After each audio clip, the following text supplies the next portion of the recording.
নাম শুনলাম বাঘে ছাগলে এক কাটে পানি খায়, তাই তো আমি হলাম এই 7 মুল্লুকের বাদশা।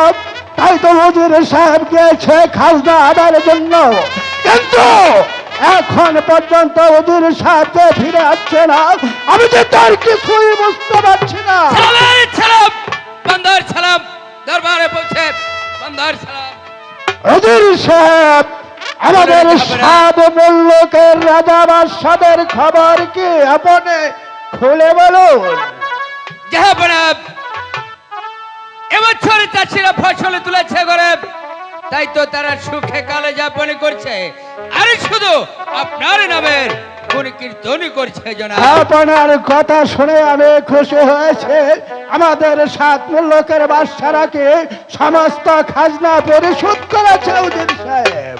জাহাপনাব, সমস্ত বাচ্চারা আমাদের খাজনা দিতে সক্ষম হয়েছে, কিন্তু একমাত্র বলিরামই রাজাবাদের রাজকরে দিতে স্বীকারই করেছে জনাব।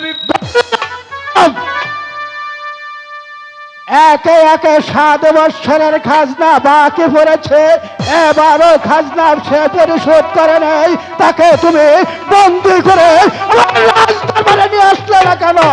আপনি শুধু আমাকে অবৈধানিক করুন জনাব, আমি আর একই মুহূর্ত বিলম্ব করবো না। আমি এই মুহূর্তে উল্কার বেগে চলে যাবো সেই বলিরামের রাজা রাজ্যে, যা মনে করে হোক না কেন চলে চলে কোন কৌশলে প্রয়োজন হলে যুদ্ধ করে হলেও খাজনা আদায় করে নিয়ে আসবো জনাব। হুজুর সাহেব, বলুন জাহাপনা। যা হবার তা তো হচ্ছে। আমি আমার 7 মুল্লুকের রাজা ও সৈন্যদের সমস্ত জায়গায় আমি দমন করতে চাই। এত অতি উত্তম প্রস্তাবে জনাব, অধ্যয় আমি আপনার ভ্রমণে যাত্রার ব্যবস্থা করব। চলুন এবার আমরা অন্তঃপুরে গমন। এই চলে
দেখো না বাগানে কি সুন্দর ফুল ফুটেছে। হ্যাঁ সখী, এবার আমরা মনের মতো ফুল তুলে নেই।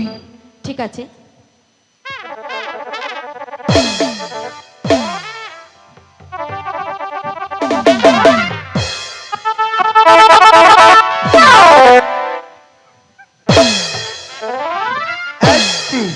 অনেক ফুল তুলেছি না, এবার আয়, আমরা মনের মতো মালা গেঁথে নিই।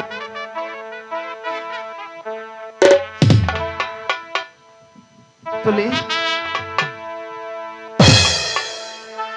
ও ফুলতলিয়া মালা গো ও সখী পরাবো তাহার গয় হলে সখী পরাবো তাহার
সখীরে বল সখী। মালা তো গাঁথলি, কারো গলে তো পরালি না তুই। সখী, হ্যাঁ, মালা পরাবি না? তুমি যদি পড়াও তাহলে পড়াইতে পারো। হ্যাঁ,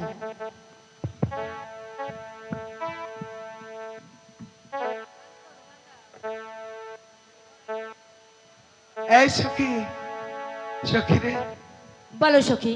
এবার কি করবি? এবার কি করবে? মালা পরাবে, গান বাগাবে না?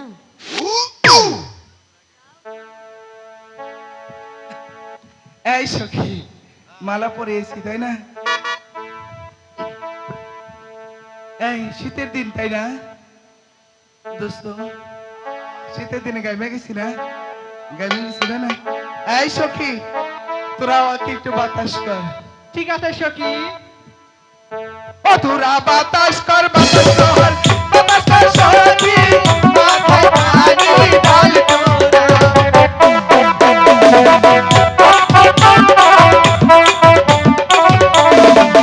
তোরা বাতাস কর, বাতাস কর, বাতাস কর সখী, মাথায় পানি ঢাল তোরা। ঠাকুর বাড়িতে হাত কইরা গেছে আমার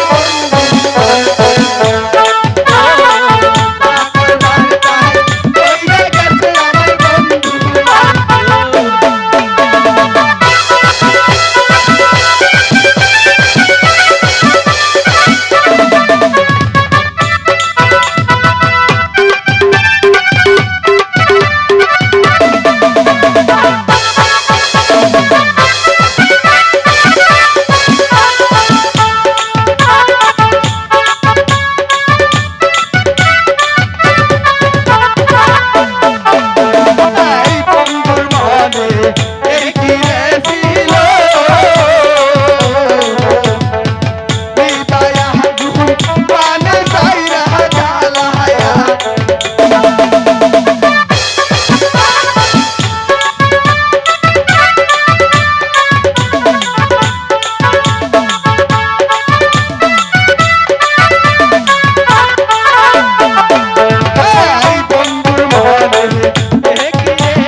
সখী তোর মা কিন্তু তোকে বলবে। ঠিক আছে সখী চল যাই আমরা চলে যাই হাই গো চলো চলো চলো আমার সখী সখী আসাদে আই আই চলে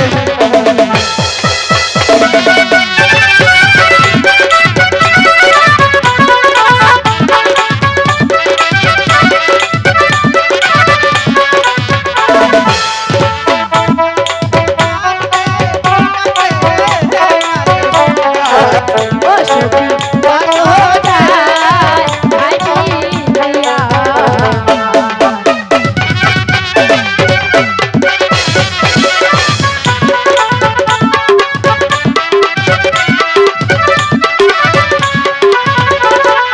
হাই গো চলো চলো চলো আমার সখী আসাদে যাই চলে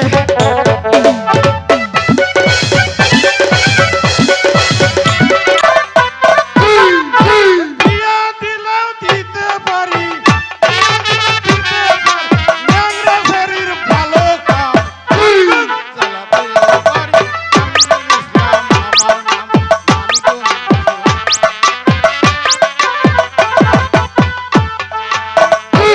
বেরেক বেরেক মোদিওর ভাই তাল যখন উঠার সারবার মন হয় না আমার হইলো সমস্যা বহুদিন যাবত বিয়ার কামটা আসে না আর ওই দিকে হইলো দুইটা গিন্নি আমার সুত মারানি বড়টা তো ভালো আছে ছোটটা যে জ্বালায় না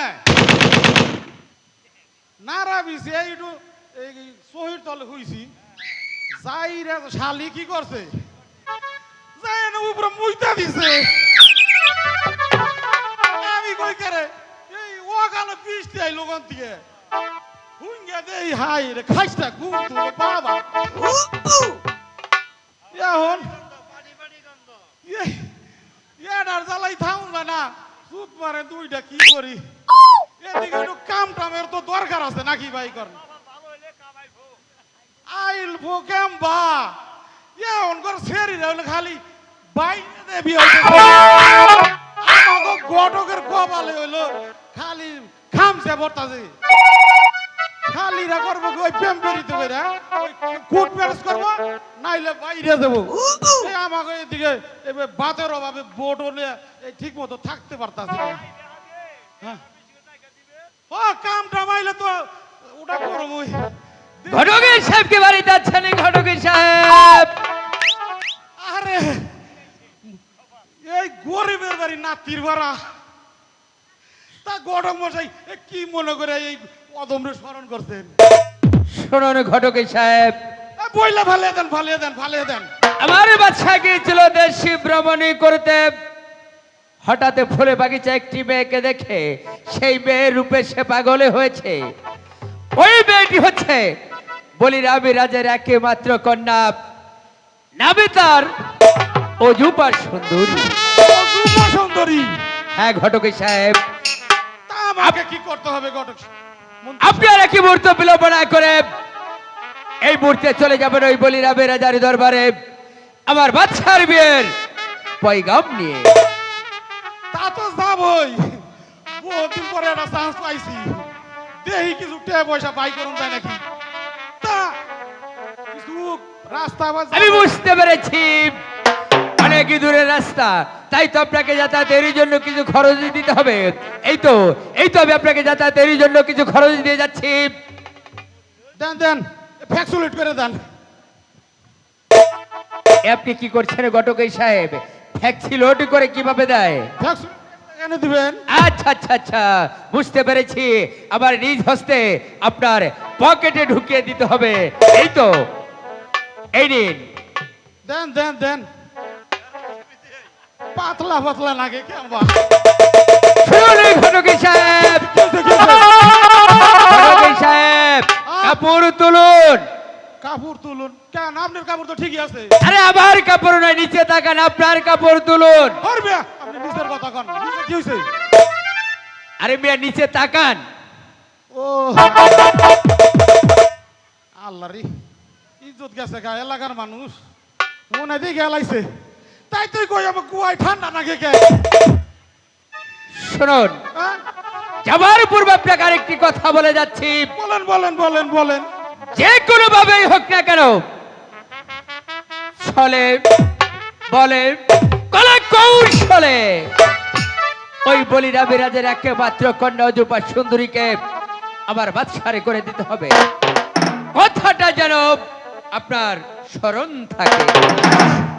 স্মরণ থাকবো না শাইলা বাড়ির কথা নিতে সিরিয়াল দিতেছে তার বিয়ে আমি পরে হারতাছি না আর আইছে এই দেখেন ওই কয় টাকা দিছে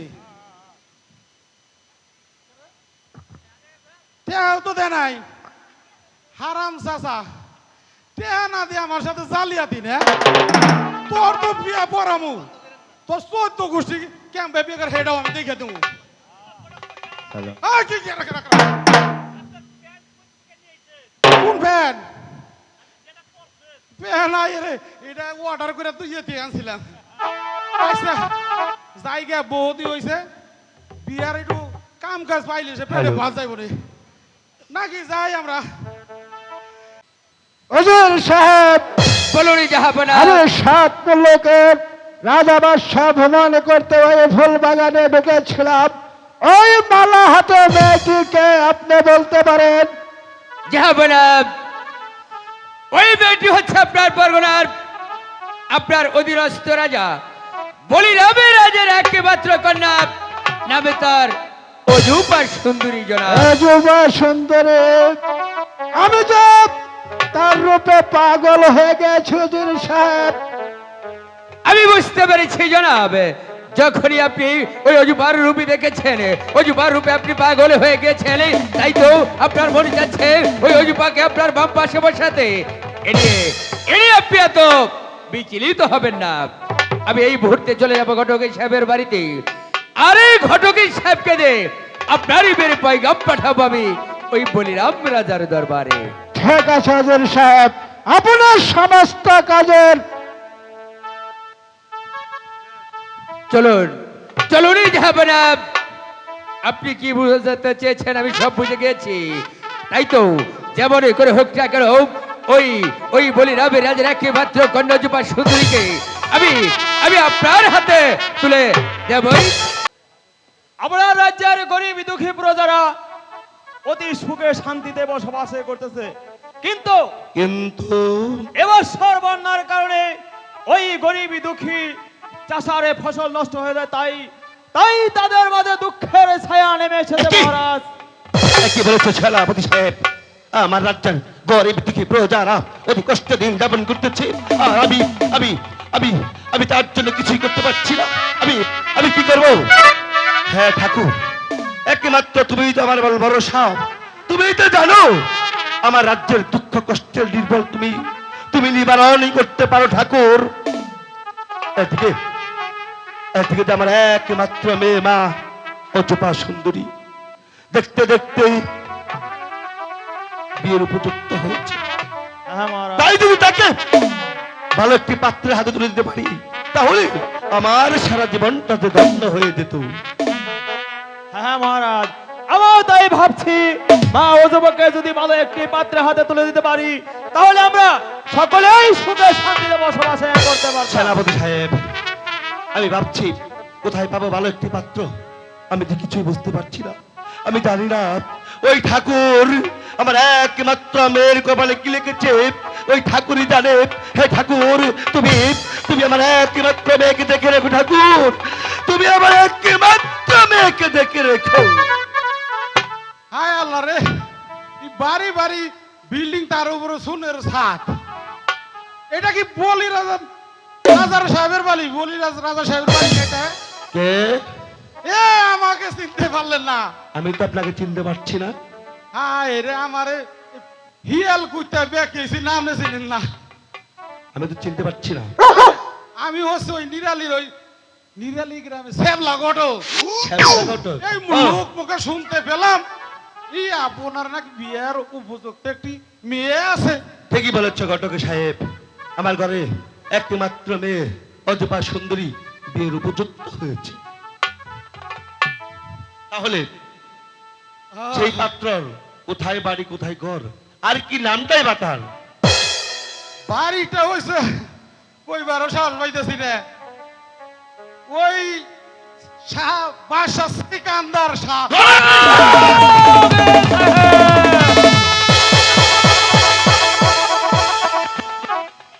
আল্লাহ রে, আমি আমি হয়েছি সুরাতন ধর্মের রাজা আর সে হয়েছে একজন খাঁটিয়ে মুসলমান। তাই তো মুসলমান হয়ে কেমন করে আমার একমাত্র মেয়েকে শাদি করতে চায়? তাই এত জোরে মানুষের দাম কে দেয় নাকি? আমি খবর করে হেলাইছি ডরিয়ে। গন্ডার সাহেব, প্রিয় সামান্য মুহূর্তে আমার দরবার থেকে চলে যান। আর যদি আপনি এখান থেকে বিলম্ব করেন তাহলে আমি আমার সেনাপতি দিয়ে আপনাকে ঘাড় ধাক্কাতে এখান থেকে বের করে দিতে ব্যস্ত হব। দেখেন, চিন্তা ভাবনা করে দেখেন, ভালো কামটা কিন্তু একবার ভালো আছে। আপনার মেয়ে সুখে শান্তিতে থাকতে পারবে। বুঝতে পেরেছি সেনাপতি সাহেব। আদেশ করেন মহারাজ। স্ব ইচ্ছায় ঘটক সাহেব এখান থেকে যাবে না, তাই তো তাই গা ধাক্কা দিয়ে এখান থেকে বের করে দাও।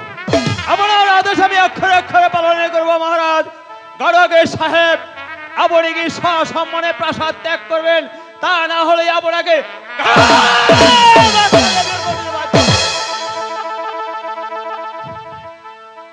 দেখ সাহেব, বেটা কি অপমান করলো। ওদিনকে ঘিওর হাটে পকেট মারবার যে ধরে গেছে না, ঠিক গেছে, তাই অপমান হইলাম না। আরে এই ছোট মোটো এই গার করে অপমান হবো। মনে রেখেন রাজা সাহেব, আমিও শ্যাবলা ঘটক। চলে বলে বলে কৌশলে আপনার মেয়েকে আমি ওই বাসার হাতে তোলে দেবই। গড়গের সাহেব সেনাপতি সাহেব, আদেশ করেন মহারাজ। আমি যে বড্ড ক্লান্ত হয়ে পড়েছি, তাই তো এই মুহূর্তে আমি বিশ্রাম কক্ষে যেতে চাই। চলো হ্যাঁ মহারাজ, আপনার বিশ্রামের প্রয়োজন, আপনাকে বিশ্রাম কক্ষে নিয়ে যাই। আপনি ঠিক আছে, চলুন সেনাপতি মহারাজ। সাহেব। হুজুর সাহেব, বলুন জাহাপনা। ঘটক সাহেব গেছে বিয়ের প্রস্তাব নিয়ে, কিন্তু ঘটক সাহেব যে এখন পর্যন্ত ফিরে আসছে না। আমি তো চিন্তা ভাবনায় অস্থির হয়ে আছি। জাহাপনা, আপনি এত বিচলিত হবেন না জাহাপনা। আমার মনে বলছে ঘটকের সাহেব হয়তো অল্প কিছুক্ষণের মধ্যেই চলে আসবেন। আমরা আমরা আর কিছুক্ষণ অপেক্ষা করি জাহাপনা। একে হুজুর সাহেব, বাহিরে কান্নার আওয়াজ শোনা যাচ্ছে কেন? হ্যাঁ জাহাপনা, আমিও তো তাই শুনতে পাচ্ছি। আমি একটু সামনে অগ্রসর হয়ে দেখি কে এমন ভাবে চিৎকার। একই একই ঘটকের সাহেব, আপনি এমনি ভাবে চিৎকার করছেন কেন?